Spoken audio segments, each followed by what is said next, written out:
Yo, yo, yo. Hey, Matt, how are you? I hear you. You hear me? You hear me? Okay, Hey, okay. man. You're coming in loud and clear. You look good. Everything It's looks that great. Zoom. And I'll tell you what, Google is my friend. I'm gonna have to. I'm gonna start paying them for these complimentary improvements on my looks. That's awesome. That looks great. Sounds great. Everything's good. We'll just wait for a couple other people to get in here. I was running behind getting down to the office today, so I wanted to go over a little bit about. Did you send Jory anything over? Yeah, I sent it to you too.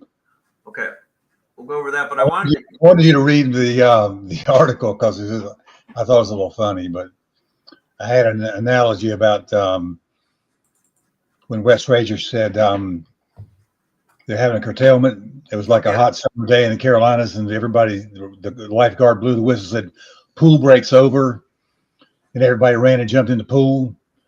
About 5 minutes later, somebody says, "Turd in the pool," and everybody has to bail out of the pool. So that's the old Babe Ruth trick.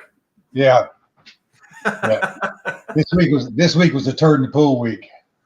Well, yeah, I looked at that announcement a couple of weeks ago, and everybody pushed it out and were excited about it. And it came at a time when futures was such a discount to cash and was probably in the process of rallying anyway. It got some things moving a little bit, but again, as you always said, and I always have to remind myself, whenever people are putting curtailments out, it's not because things are really good. No, they can't sell it, especially when the funny thing about it is I've got, I don't know, 500 followers, subscribers, whatever, and for 40 years I've said the same thing, that curtailments are bearish. It's an indication that the mill believes they cannot sell future production, and you don't pile on for curtailments, but the market always reacts the same. Everybody jumps on it. It says like, "Uh-oh, shortage." And they start buying it, and they can realize, well, wait a minute, let me look at the fine print. Well, this is a fourth quarter curtailment. It's going to be one shift at 2 mills. It's not like it's like there's going to be no lumber forever. And it was 2 months from even taking place. And everybody goes, oops. Look at when things are really blowing and going, and people tell you we don't think we can find a way to add more shifts. They always do, right? And this is the exact opposite. This is more, we're going to keep running. We're just taking some shifts off. Yeah, and to say that taking a shift off is a permanent curtailment is ludicrous. I mean, who believes that? It's just like we've turned the knob back and we promise we're never going to turn it up again. Right. It's all in the delivery and the way it gets marketed, right?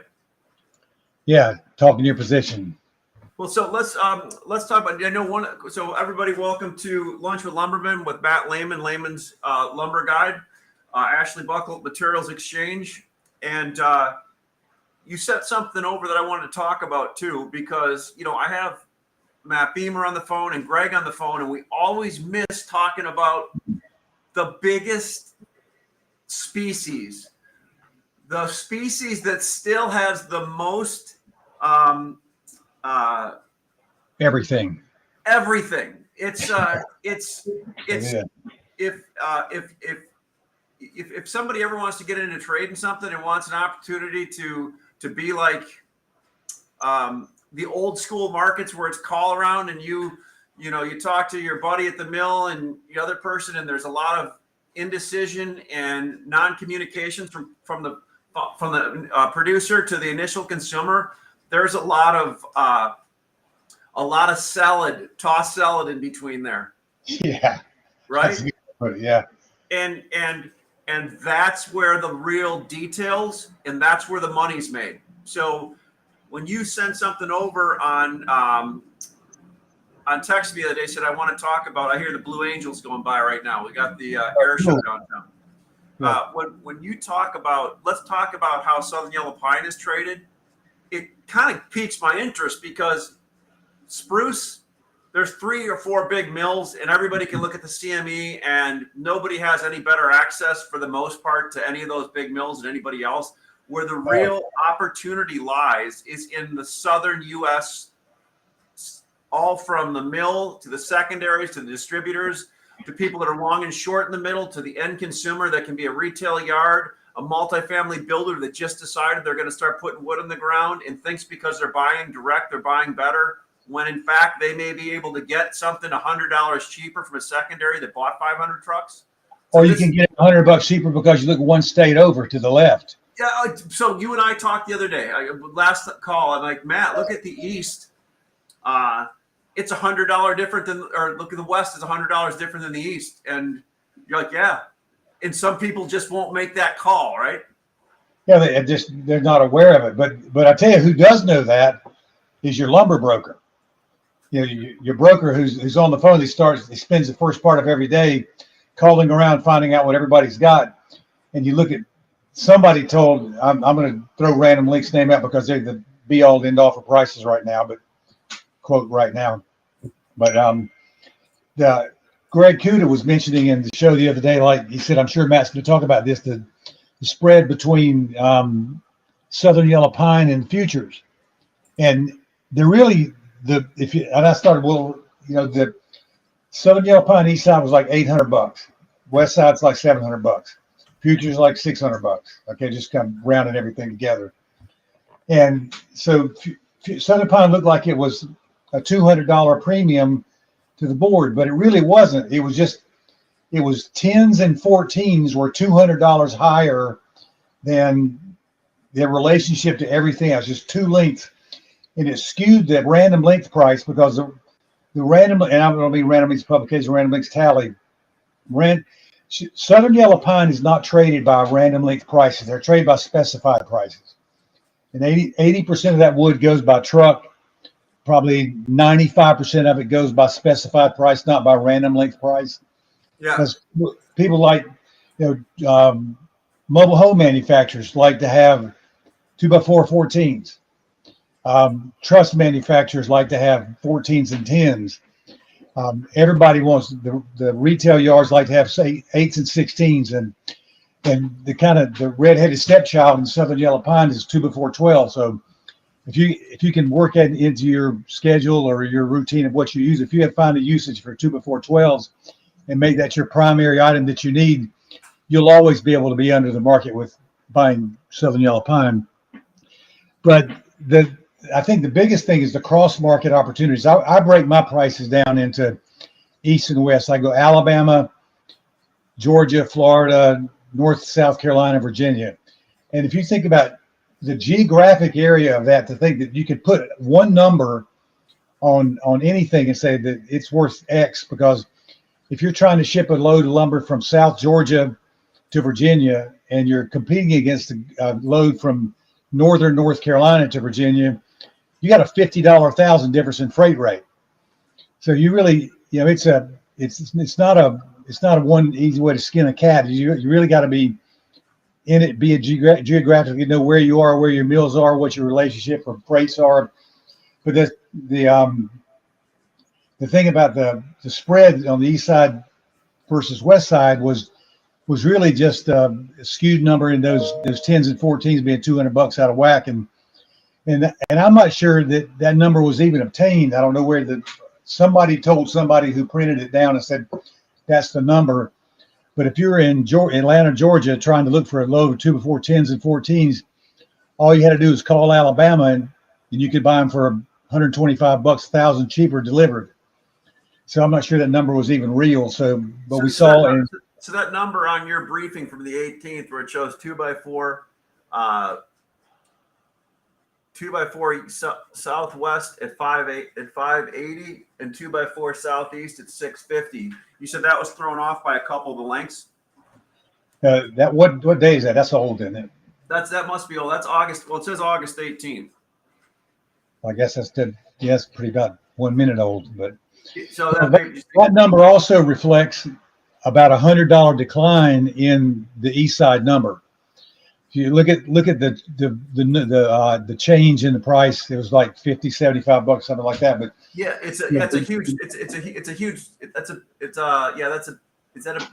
what was pine down this week? That was a big change, eh? It's down $100. It's $100 a day from the first of the week. Okay. So my numbers reflected somewhere between 50 and 75 bucks because it was just catching on. And I mean, it happened late yesterday afternoon or through the day yesterday, but numbers went from being kind of at random -10 to -50, then -100. It just like. So if I'm a broker right now, I'm out covering short orders, and I'm probably not telling people that the market is falling off yet. The people that are not in the know, are they? Yeah, exactly. So Dave Stalcott put up here a great scouting report today, Matt. It brought levity to my morning. Yeah, you gotta read that thing. That's about the turd in the punch bowl thing, but that was fun. Thanks, Dave. Yeah, Dave, great point. Anybody have any questions for Matt and I? Let's talk about a little bit. Greg and Matt and I talked a little bit yesterday how big separation between prompt wood right now or wood for 2 or 3 weeks out. Wood for 2 or 3 weeks out really isn't getting a lot of business. If you got prompt wood and you can get a truck on it the next day, you sent me over an email too the other day asking about the price of freight. And what we noticed in talking to Matt, freight is almost back.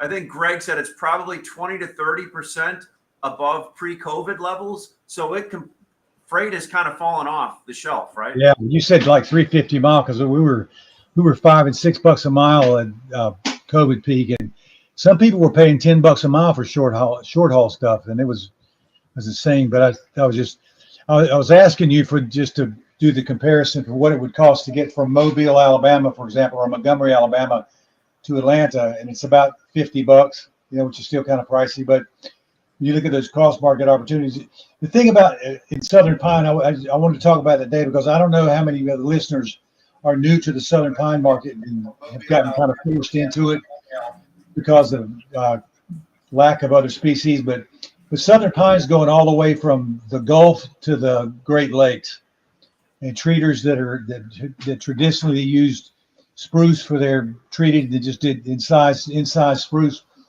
are switching over using Southern Yellow Pine, and it's going literally just from the whole eastern half of the United States, covering east of the Mississippi, north to south. Matt, I mean, so we have buyers in Wisconsin, Minnesota buying pine now, and I think we said this on a show before, talking to a framer a guy named Chris who watches this show a lot. He had a great point a few months ago talking to him. I said, well, why is Southern Pine, why did it take forever to get accepted in Wisconsin? He goes, you know why? Because somebody's dad told him years ago they didn't like it. Yeah, I'm not reading stuff's too hard. Do it the way Daddy did it. Somebody at a lumber yard heard that, so they always tell their buyers that. But in fact, he goes, I grew up as a framer in the field, and the only thing I notice when it comes out, it may be a little bit heavier, and we throw it up. And so he goes, now that he runs a big framing company and buys lumber directly, and there's a big disparity between spruce and pine, guess what he buys? Pine. Yeah, and it's not like you're carrying it around by the bundle either. You're carrying it around by the piece. I mean, it's just a little bit heavier, but it's not 5 times heavier, such as a guy that's, your 25-year-old framer that's got the limber back that I don't have can pick up a 2x412 and carry it 15 feet and nail it up. It's not that big a deal. But it's no different than when I was a kid at a lumber yard, and I'm like, hey, Dad, why? He always said, hey, look, at the Chicago market, everybody used to love green Doug fir and Doug fir until spruce became really cheap in the 70s, and everybody went to that, and then they all wanted spruce. Then you try to ship them Doug fir, and they're like, well, we don't like this. Well, if you think about how the stuff gets handled when it's on the job site, people set trusses with cranes. They don't pass them up, up ladders. So all you really do is standing there, placing it and putting your bracing in between it. And wall panels are just walked up by 3 or 4 people. And unless you're just in a stick framing market, that's it's not really applicable. The argument for it's too heavy to work with just doesn't hold. Well, no, it doesn't. But listen, if you're a spruce trader and you're selling somebody and you're not making any money off of selling Southern Yellow Pine to your person in Wisconsin, you're not going to push it to them. No.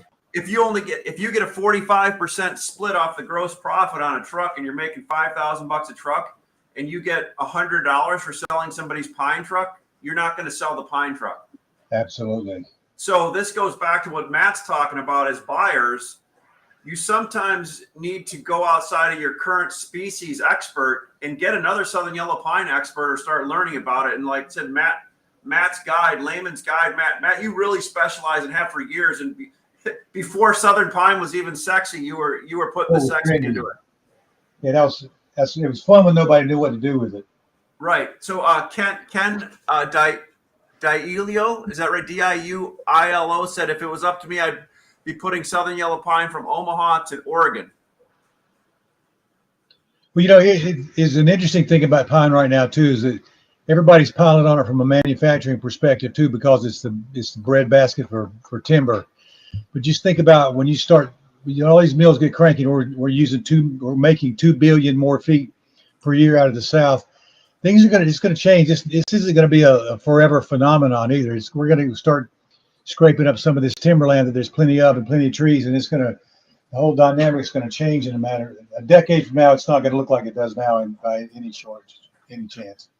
Yeah, and look at you get a stick of southern pine now. The way they dress it, dry it, bundle it, and ship it, it's a damn nice product. It does look good. It's the only thing you got to be careful about is if you could get southern pine, if you get a mill that will wrap it, it'll make all the difference in the world. You can store it, but it's not good. Everybody knows you can't sit it on the back of it out in the yard in the rain and the sun through the summer, and it just doesn't. But they say it doesn't weather well, but actually no lumber weathers well when it's sitting outside in the elements. But you start comparing your unwrapped southern pine to your wrapped SPF, and you look at it 6 months down the road or 3 months down the road, you go, well, this pine's going crazy. Well, so unwrap your spruce. It's going to start turning black, so it's not going to be any better. But you got to treat it the same as you treat everything else. Hey, look at when you're buying loads now for $10,000, $15,000, $20,000. You definitely want to have it wrapped, put it underneath the shed, because as you see, Sean Higgins said, pine lumber yard's awful. Sure it does. But so does everything else if you leave it out in the rain. Yeah, I've had it in reloads before. We've piled it up, 10 years ago, had it sitting outside in 100-degree weather, and it's been raining on with no paper. You actually walk through and hear bands snapping, right? Yeah, it'll walk on you if you don't take care of it. You got to certainly think about your turns. Right. I've had a lot of people ask lately about the quantities of southern yellow pine on a truck, and I was thinking about one of my trading things I used to do is I used to always figure my tallies based on lineal footage and not board footage. And just like the total linear footage of the number of bundles that you have should total about 160. And if you kind of think about a 40-foot flatbed that's got all 8-footers on it, it's got 5 rows of 8-footers that are in 4 stacks. So that's 20 bundles of 8-footers at times 8 foot is 160 lineal feet. So if you're ever trying to figure out what the pack sizes kind of vary a lot in the South, but if you want a quick way to figure out how much you can put on a truck, just add up the total lengths of all the bundles that you have to 160, and that'll give you your. So Matt, real quick, what I wanted to go through with paper, still yard's awful. Well, Sean, you got to get a better yard to put it at then. Sean's going to win that argument. There's nobody. Yeah. You can't do anything about the nature of the wood. He's it right. Sounds like Sean's dug in deep on that argument. But one thing too is 4 inch and 6 inches a little bit longer. But when you get in the wides, I've kept wides on the ground for a long time, but I usually keep them inside, right? Yeah, they tend to cup on you though. They get a little kind of U-shaped if you leave them alone too long. Park a vehicle on top, right? Yeah, or just nail it up. Do what you got it for. Wrap it in sheathing and put a door in front of it. So, question for you, just real quick, with a lot of the change in the market over the last few weeks, we noticed one thing, that housing starts basically have kind of returned to the level of what we're able to build, right? And if you look at housing starts right now versus a few months ago, we're probably going to build less houses than we started out the year at. Absolutely. We're not going to do 1.6 million. We're not going to do 1.6 million. We're pulled back. So inventory is going up. Housing is slowing. There's some regional markets that are doing well, but for the most part, as I look at it today with the information I have, the housing market is slowing down. which in turn leads to the lumber market slowing down, right? Yep. Which isn't a bad thing. We have ability to catch our breath here after what we did, get some more resources to build some stuff. I think people are building less inventory. What are you seeing out there from your people as far as the multifamily, the retail level, when you have your events like you had the other day? It doesn't seem like there's any fear to build inventory, any fear of getting anything. When somebody's buying, they want to make sure they're going to see it in 2 or 3 days. Talking to a lot of sellers, there's some markets that are doing great, but it doesn't seem to be the volumes that we had before. What's your thought there? Yeah, this time of year, everybody gets excited about the final big September surge because for the framing to get done before the weather turns bad. And I think people's expectation is that's going to happen to some degree, but it's certainly not going to happen like it did last year. We're not going to have the fourth quarter this year that we had last year. So I think what I heard from all of my conversations with my guys are saying, like, I need to buy some lumber, but I think the market's coming off in August. I'm planning to buy the third or fourth week of August. But nobody's planning to build inventories like spring inventories. They're just going to be filling in for whatever they think they need for September and October. And at this point, they don't really know what they need for September and October. And every time you turn on the TV, it looks like it's going to be less. So, you and I talked about it too, about the trust facilities that had guarantee orders out to the end of the year that all of a sudden disappeared. Yeah, and I heard from another guy that told me he was up in the Michigan area, and his trust guys are booked out for like 6 weeks. And that doesn't mean that just because everybody's some places 1 week, some places 6 weeks. It's just in general, though, the whole tone is not. It's not a big lengthy order file. The order files are coming in, and you look at the mill offerings I watched some mill offerings that were from 2 weeks ago to last week. They went out from prompt to 2 weeks, and now they're back to 1 week. And it's I want to reemphasize to everyone that's when a mill says you got a shipment date, it's not an order file date. And when the day that West Fraser said that they had a good afternoon and the order file moved out 2 weeks ago, well, think about that logistically. Could you even write up 2 weeks worth of wood in orders in an afternoon? It just simply couldn't. It didn't happen. And if you're a sales manager, you're sitting there, you sleep with the switch, and all of a sudden you go from prompt wood or 1 week wood to a 2 week order file, and you raise your price $10. You're not really paying attention. So when I hear those kind of things, I got it just logistically and strategically doesn't make sense that it would have happened. So once again, it's position talking. James Bolt was saying Southeast Framer typically have only option of Southern Yellow Pine per plan. We don't see SPF much per plan on spec as an option. And that's the flip side of this. There's times when pine, it has a reason to go a big premium to spruce. So it's good to have options if you can use James, in my opinion, you got to check all your specs on it. If you can use, you're in the South, you're surrounded by Euro pounding the docks all day long down there, right? And you're surrounded by, that's the final point in the Southeast where the cars end up for Southern pine or for spruce out of the Great Lakes region, Ontario, Quebec, New Brunswick, and also out of the Western BC mills. So it's good to have optionality on all that so you can compare prices, especially long-term. Because when something is overvalued, like spruce at times, and futures goes a discount, you can sometimes get people to forward price you on your big jobs at a discount to the price for different species. And it's just good to have that optionality. Yeah, and one of the biggest lessons that I learned over COVID is we watched lumber prices rise and fall about $50, $100, and $200, but most builders, if you're a production builder, they were factoring in a price of about $1,000 for lumber anyway. So just because the price went up, they didn't really get hurt. It just didn't make as much money. But that's why nobody really squealed about the price of lumber until we got to over $1,000. But for James, one of the things that's the biggest impact on having to use Southern pine is just the availability of it. Your lumber dealer can buy a truckload for a 3 days delivery versus a carload for 3 weeks shipment and 3 weeks delivery. Spruce, it's just just logistically, it makes more sense for guys to use Southern Pine if they can make it work. Yeah, he just sent back true. If we can get approval of substitution request, we opt for cheaper products.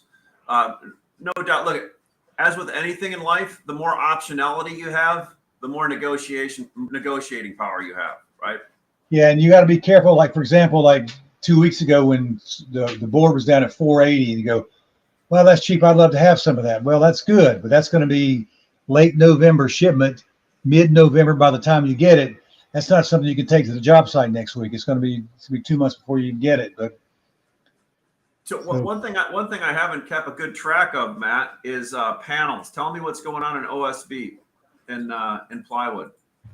Well, plywood's been kind of holding its own here lately for some reason, but I'm not really understanding why that is, unless it's just lack of production. But OSB's finally caught up, and it's getting a little sloppy. I think OSB is going to probably follow Southern Pine off in some chunks. But this is the time of year when OSB typically goes basically just kind of flat line. It's not as volatile. It should be reasonably priced where it is, maybe a little bit cheaper between now and October, and then start looking for.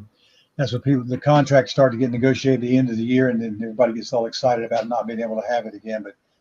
But I think for right now, you should look for panels and OSB to be relatively flat to the softer side for the next couple of months. If you're a buyer of OSB out there, are you bidding big discounts to today's price, or what would you recommend to your people? I wouldn't, because it's just starting to weaken.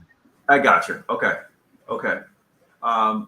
Well, cool, Matt. So look I want to ask you too. How did your call go the other day with your folks that you had on? It was awesome. It's ironic that there was about 20 people on that first call. The second call, about 10 on the first call, and they all said identically the same thing. It was truss manufacturers, wood preservers, small builders, production builders, component manufacturers. There were ironically no mills in the calls, but everybody said the same thing. Everybody was positioned the same way. Inventories were lean. They expected August to be softer in price. They were going to buy later in the month, and I think a lot of them did not jump in last week when they thought they were going to have to, because they didn't. I mean, just when the market got kind of busy, because they really didn't need to. I mean, the plan was they said, well, let's look around, and a lot of them were Southern Pine users, and they said, well, spruce is taking a little pop, and green fir, Doug fir had a little pop. Eastern spruce got some pop, but Southern Pine got nothing.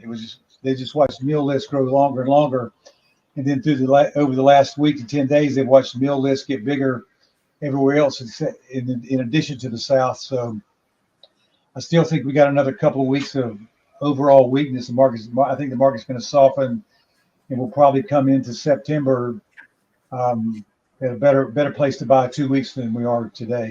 Where do you think 4-inch, or where do you think Southern Pine could fall to? Because some of these numbers are already pretty low from what it looks like to me, right? I mean, it's kind of like that interest rate idea. See, 6% didn't look good from 2, looked great from 12. Yeah, I'm never surprised when I see how massive moves can be sometimes. But when I'm looking at 4-inch at 580 to 650, I mean, what do you think it ultimately could go down to find a big trading range and move volume off? 400. Okay, fair enough. I think 400 can be a money maker for mills. It's not a big money maker. But the Canadian mills are going to have a decrease in their log costs coming up in the fourth quarter. I think 400 is a money maker for Southern Pine mills, but timber's gone up a little bit, but not enough to be have a chokehold. But the low grades also, which is a big part of everything, is closed this gap to number 2. So there's not. I mean, it's almost the same price. So even your lower grades are helping price, and sawdust and chips and all that kind of stuff. Prices are up on those. So overall, I think we can see $400, and I'm not sure if we get to $400. It's kind of like everybody says, like, what price would you buy lumber at today? $400. Okay. So if you look around and everybody's got the price of the lumber is $400 everywhere, then it's no big deal anymore because everybody's got it. The only reason it's attractive is because nobody's there. But once it gets there, there's a reason for it, and you don't want it as much anymore. Well, yeah, big, and also a big difference between whether you're speculating on it or you got it sold at 800 on a project that you sold 2 or 3 months ago, right? Yeah, and I don't think there's as much short unbought projects out there, and for especially for multifamily, as one might think there is. That I think that because the market's been soft, there's a lot of conversation about multifamily suppliers have orders that they're sitting on and haven't bought yet, but they just came off a year of chasing the market and having to get orders canceled on them, and they've got money in these things when the market's falling like it has been from a May bid down to August. There's no reason to be sitting on it. They just, I think those things are covered, and there's not a big pile of pent up demand.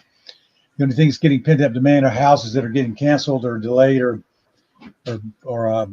canceled, contracts getting canceled, and that's going to increase inventory for a little bit for home builders.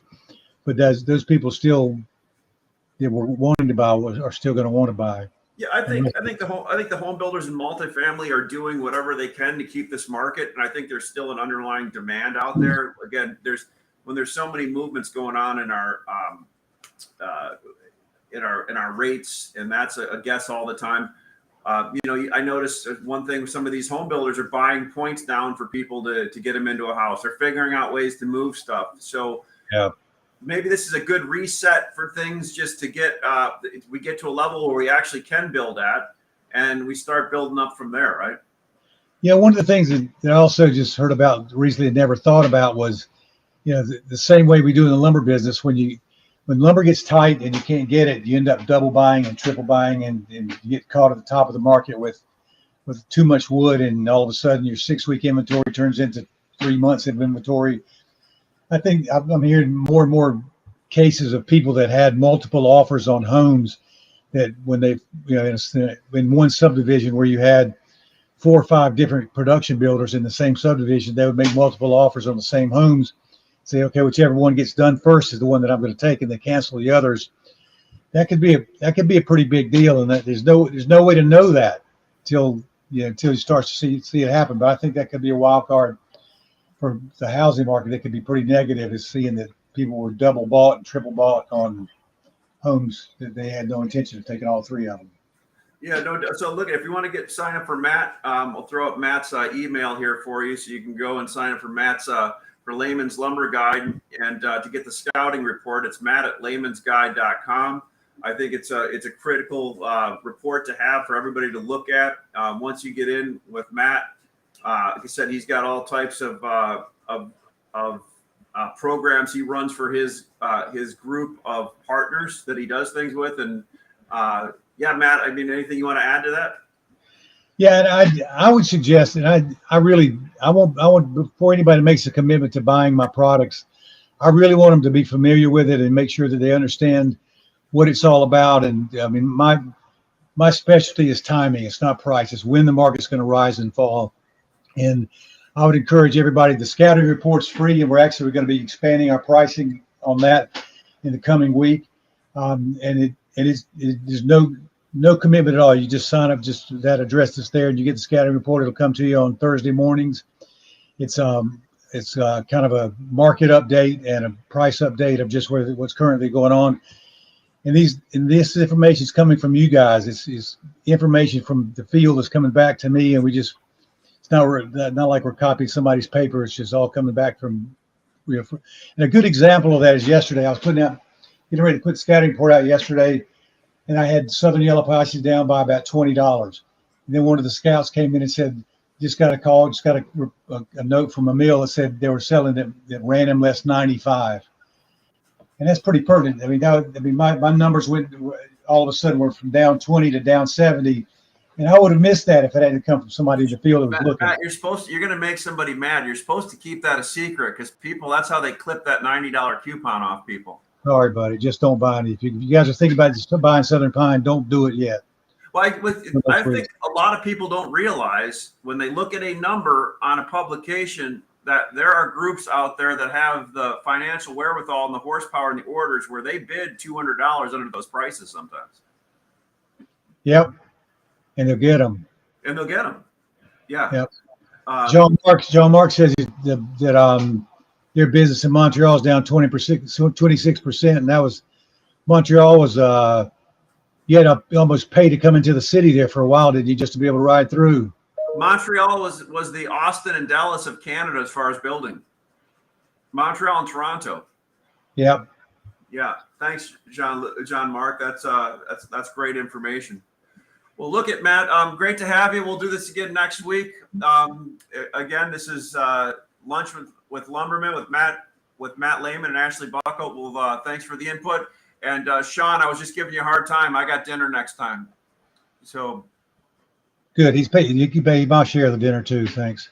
Yeah, Sean took me out, my wife and I, with his wife and him a couple months back. It was awesome. He didn't need to do that, and he picked up. We had a great time. It's good. What a guy. Not only that, it's just fun telling lumber stories. It's amazing how much everybody knows the people in the industry that everybody else knows, right? Yeah. And your wives love it too, don't they? My wife's like, you got always talk about lumber all the time. Anything else? It's awesome. His wife's great. We had a great time. All right, Matt, thank you very much. Cool. See you guys. Have a great week.